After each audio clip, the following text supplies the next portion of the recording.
Gold trusted gold buyers తాకట్టులో ఉన్న బంగారాన్ని విడిపించి ఈ రోజు ఉన్న మార్కెట్ ధరకే కొనబడును. మరిన్ని వివరాలకు సంప్రదించండి 7771077720. Welcome to RTV crime scene.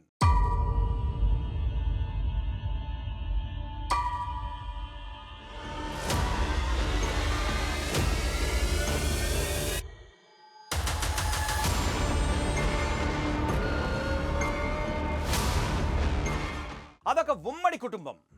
అమ్మా నాన్న, కొడుకు కోడలు, కూతురు అల్లుడు చిత్తు కాగితాలు ఏరుకుంటూ జీవనం కొనసాగిస్తూ ఉంటారు. వాళ్ళందరూ కూడా అతి సామాన్యమైన కుటుంబం.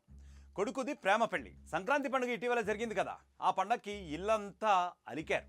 ఇంటి ఆవరణలో కొత్తగా పొయ్యి పెట్టి పిండి వంటలు కూడా చేసుకున్నారు. అయితే పండుగ చేసుకున్న మరుసటి రోజే పోలీసులు ఎంట్రీ ఇచ్చేశారు. ఎందుకు ఇచ్చారు? వంట చేసిన ప్రాంతాన్ని తవ్వి చూశారు. ఇంకేముంది, ఆ ప్రాంతాన్ని మొత్తం కూడా ఏదైతే అలికారో దాన్ని మొత్తం తవ్వి చూడడం జరిగింది. అందులోంచి ఇంటి ఇల్లాలు డెడ్ బాడీ బయటపడింది. ఎస్, అసలు కోడలు ఎలా చనిపోయింది, సరిగ్గా అక్కడే పూడ్చిపెట్టారన్న విషయం అసలు పోలీసులకు ఎలా తెలిసింది, ఇది తెలుసుకునే ప్రయత్నం చేద్దాం.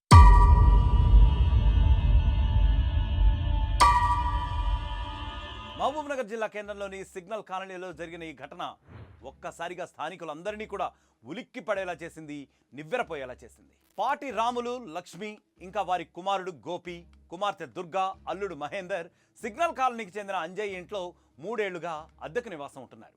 పట్టణంలో కాగితాలు ఏరుకుంటూ జీవిస్తున్నారు. ఇలా జరిగిపోతుంది. బయ్యారం మండలం లక్ష్మీ నరసింహాపురం గ్రామానికి చెందిన నాగమణితో కొన్ని నెలల క్రితం గోపికి పరిచయం ఏర్పడింది.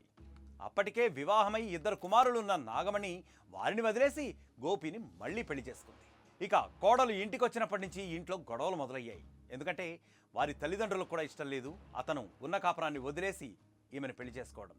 అత్తమామలు, ఆడపడుచుతో నాగమణికి అస్సలు పడేది కాదు. ఇంట్లో నిత్యం గొడవలు జరుగుతూ ఉండేవి. కొన్నిసార్లు కొట్టుకునే సందర్భాలు కూడా వచ్చాయని చెప్పి మనకి పోలీసులు తెలుపుతున్నారు.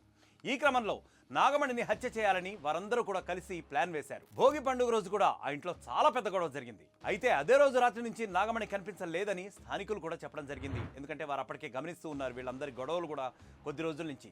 చివరికి నాగమణి ఆడపడుచు దుర్గ పిల్లలే ఆఖరికి ఏం జరిగిందో ఇంటి గుట్టు మొత్తం విప్పి పోలీసులతో చెప్పడం జరిగింది. నాగమణి కనిపించడం లేదని దుర్గ పిల్లల్ని స్థానికులు ఎందుకు కనిపించట్లేదు అని అడిగారు. దీంతో వాళ్ళు ఏడుస్తూ మా అత్తను అమ్మే చంపేసిందని చెప్పడంతో వాళ్ళంతా ఒక్కసారిగా షాక్ అయిపోయారు. మన చుట్టుపక్కల ప్రాంతాల్లో ఇటువంటి సంఘటన ఇప్పటివరకు జరగలేదు అని చెప్పి వారు ఒకంత భయానికి కూడా లోనయ్యారని చెప్పి తర్వాత పోలీసులు చెప్పడం జరిగింది.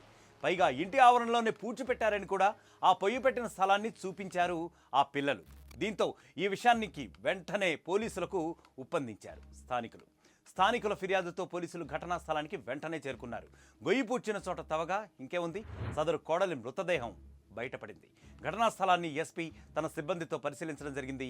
నాగమణి హత్య విషయం స్థానికులు పసిగట్టే లోపే కుటుంబం అంతా కూడా కలిసి ఒక మాట ప్రకారం ఏదో కూడబలుక్కుని అక్కడి నుంచి పరారైపోయింది. ఈ పక్కన ఎడగుండే వాళ్ళు ఏం చేశారంటే వాళ్ళు గొడవ పెట్టుకొని కొట్టుకుండేదట రోజు. అయితే అది వీళ్ళు ఉన్నట్టుండి పండుగ రోజు ఎవరు కనబడతారు ఆడ గోడ బట్టి ఇట్లా బొంద లెక్క సమాధి చేసినట్టు కనబడతా ఉంటే ఇక్కడ వాళ్ళు చూసేసి అరే వారం రోజుల నుంచి వీళ్ళ దగ్గర లొల్లి అయింది, వీళ్ళు ఈరోజు కనపడతా లేదు, పండుగ పూట లేకుండా పోయి ఎడిపోయారు అని చెప్పి నాకు ఫోన్ చెప్తే నేను వచ్చి చూసేసరికి ఇక్కడ బొంద పెట్టినట్టే కనపడ్డది. వాళ్ళ వీళ్ళని అడిగితే కూడా అన్నారు. అందులో ఒక ఆమె అనేది ఏంటంటే మొన్న వాళ్ళు గొడవ పెట్టుకొని వాళ్ళ బిడ్డ అన్నది, వాళ్ళ బిడ్డనే మానేసరికి వాళ్ళ బిడ్డ ఇగో మా ఆంటీని ఇళ్ళనే బొదబెట్టిరు, సంపిలో బొదబెట్టిరు, నేను అందరికీ చెప్తా అని చెప్పాను అందట. అది వెళ్ళినారు. వినేసి అగో వాళ్ళ అమ్మాయి కూడా ఇట్లా అన్నది, అది మాకు డౌట్ వస్తుంది, ఇది నిజంగా సమాధే కావచ్చు, అందుకని ఒకసారి మీరు వచ్చి చూడండి అంకుల్ అని చెప్పి నాకు ఫోన్ చేసి చెప్పారు. నేనే చూసేసి మన ఏఎస్ఐ గారికి వెంకటేశ్వర సార్కు ఫోన్ చేసిన. సార్ కూడా 2 కానిస్టేబుల్లో పంపారు. మొన్న పంపిస్తే వచ్చి చూసారు. తాళం ఇట్లా ఏమీ లేకపోతే ఎమ్మటే ఈ ఇంటి ఓనర్కు ఫోన్ చేసిన. ఈయన ఒడిశాలో ఉన్నాడు, భూపత్ అంజయ్ అని ఒడిశాలో ఉంటాడు, గౌడు, కళ్ళగీత పనే చేస్తాడు కులవృత్తి. అయితే ఈయనను పిలిపించినాం.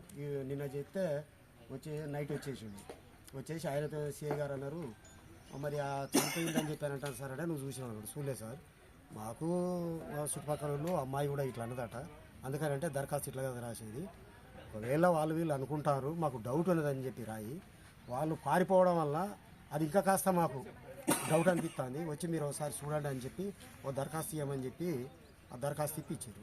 అంత మటుకు జరిగింది తెలుసు. ఈయన పిలిపించిన ఈరోజు ఈయనపైన తోపిస్తే వాస్తవంగా అందులో నుంచి డెడ్ బాడీ ఈ నాగమణి అనే అమ్మాయిది డెడ్ బాడీ బయటకు వచ్చేసి. పోలీసులు ఇంటిని క్షుణ్ణంగా తర్వాత పరిశీలించడంతో తమ ఇన్వెస్టిగేషన్లో భాగంగా ఇంకా మరిన్ని విస్తుపోయే నిజాలు కూడా బయటకొచ్చాయి.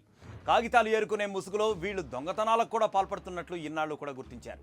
స్థానికుల ఇళ్లలో దొంగిలించిన వస్తువులు ఇతర సామాగ్రి కూడా ఆ ఇంట్లో కనిపించింది. ఇంతకుముందు వేరే కాడ ఉండడానికి గుడిసెలు వేసే కాడ వేసుకుంటానంటే అక్కడ 2 సెల్ ఫోన్లు పోయినాయి అని తండ్రి గోపీను కాటి రాములు అనేటైనా కట్టేసి చెట్టు కట్టేసి కొట్టిరంట. మరి అలాగే మా ఇంట్లో కూడా కొబ్బరి పోయింది. నా పెళ్ళి పెట్టిన కొబ్బరి 3 కేళ్ళ ఇత్తడి కొబ్బరి వాళ్ళు వచ్చినాకనే పోయింది. ఇన్ని సంవత్సరాల కాంచి 20 సంవత్సరాల కాంచి ఉంటున్నాం ఇక్కడ, ఏ వస్తువు పోలేదు. వాళ్ళు వచ్చినాకనే పోయింది. ఆ మిగతా అటువైపు కాలనీలో కూడా మా ఫోన్లు పోయినాయి అని అంటూ ఉన్నారు. ఇదంతా చూస్తూ ఉంటే వీళ్ళు పైకి వాటర్ అమ్ముతున్నారు కానీ నైట్ మొత్తం దొంగతనానికి పాల్పడుతున్నట్టున్నారు. ఎందుకంటే ఇప్పుడు దీన్ని చూసుకుంటే ఇప్పుడు సర్వాలు కూడా ఎత్తుకపోయారని వాళ్ళు వచ్చిర్రు. ఇదంతా చూసుకుంటే వీళ్ళు దొంగతనాలే చేస్తున్నట్టుంది నైట్. ఇంట్లో గొడవలే నాగమణి హత్యకు కారణమా, లేక ప్రేమ పెళ్లి చేసుకుందన్న కక్షతో మర్డర్ స్కెచ్ వేశారా అన్న దానిపై ఇప్పుడు పోలీసులు మరింతగా లోతుగా దర్యాప్తు చేయడం మొదలుపెట్టారు. కేసు నమోదు చేసుకుని పరారీలో ఉన్న భర్త, అత్త, మామ, ఆడపడుచు కోసం ఇప్పుడు తీవ్రంగా గాలింపు చర్యలు చేస్తున్నారు. మరిన్ని బృందాలను కూడా రంగంలోకి దించడం జరిగింది. మరొక క్రైమ్ స్టోరీతో మళ్ళీ కలుద్దాం. Until then stay clicked on RTV. మరిన్ని వీడియోస్ కోసం ఛానల్ ని సబ్స్క్రైబ్ చేయండి. లేటెస్ట్ అప్డేట్స్ కోసం వాట్సాప్ ఛానల్ ని ఫాలో అవ్వండి. ఆ లింక్ డిస్క్రిప్షన్ లో ఉంది.